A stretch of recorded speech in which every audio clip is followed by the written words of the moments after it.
Okay, Genesis chapter 40, verse 1. Then it came about after these things, referring to Joseph being put in jail, the cupbearer and the baker for the king of Egypt offended their lord, lowercase l, the king of Egypt. Pharaoh was furious with his two officials, the chief cupbearer and the chief baker. So he put them in confinement in the house of the captain of the bodyguard, in the jail, in the same place where Joseph was imprisoned. The captain of the bodyguard put Joseph in charge of them, and he took care of them, and they were in confinement for some time. Verse 5. Then the cupbearer and the baker for the king of Egypt, who were confined in jail, both had a dream the same night, each man with his own dream, and each dream with its own interpretation. When Joseph came to them in the morning and observed them, behold, they were dejected. He asked Pharaoh's officials who were with him in confinement in his master's house, "Why are your faces so sad today?"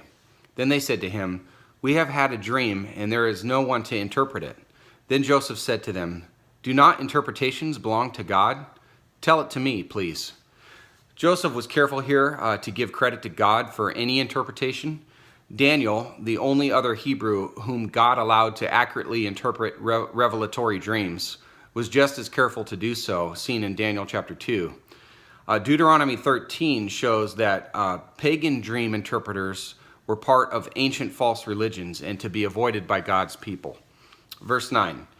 So the chief cupbearer told his dream to Joseph and said to him, "In my dream, behold, there was a vine in front of me, and on the vine were 3 branches. And as it was budding, its blossoms came out, and its clusters produced ripe grapes. Now Pharaoh's cup was in my hand, so I took the grapes and squeezed them into Pharaoh's cup, and I put the cup into Pharaoh's hand."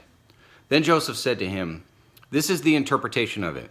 The 3 branches are 3 days. Within 3 more days, Pharaoh will lift up your head and restore you to your office, and you will put Pharaoh's cup into his hand according to your former custom when you were his cupbearer. Only keep me in mind when it goes well with you, and please do me a kindness by mentioning me to Pharaoh and get me out of this house. For I was in fact kidnapped from the land of the Hebrews, and even here I have done nothing that they should have put me into the dungeon."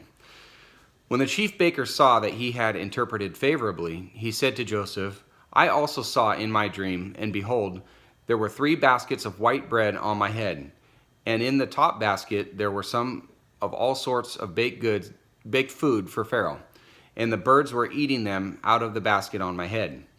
Then Joseph answered and said, "This is its interpretation.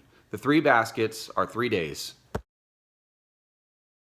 Within 3 more days, Pharaoh will lift up your head from you and will hang you on a tree, and the birds will eat your flesh off you." So talk about not sugarcoating it. Man, this guy must have been freaking out. I'm curious what he did. Since both these guys were likely involved in daily affairs together, my detective senses make me wonder if items had been found missing, and since Pharaoh wasn't sure who did it, both were thrown into jail. Then the facts came out, finding that the cupbearer was innocent and the baker was guilty. I don't know. I'm just trying to put this together. Verse 20.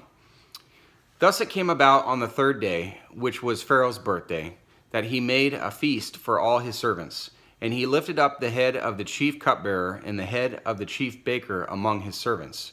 He restored the chief cupbearer to his office, and he put the cup into Pharaoh's hand. But he hanged the chief baker, just as Joseph had interpreted to them. Yet the chief cupbearer did not remember Joseph, but forgot him. Well, thanks a lot, cupbearer. Appreciate that.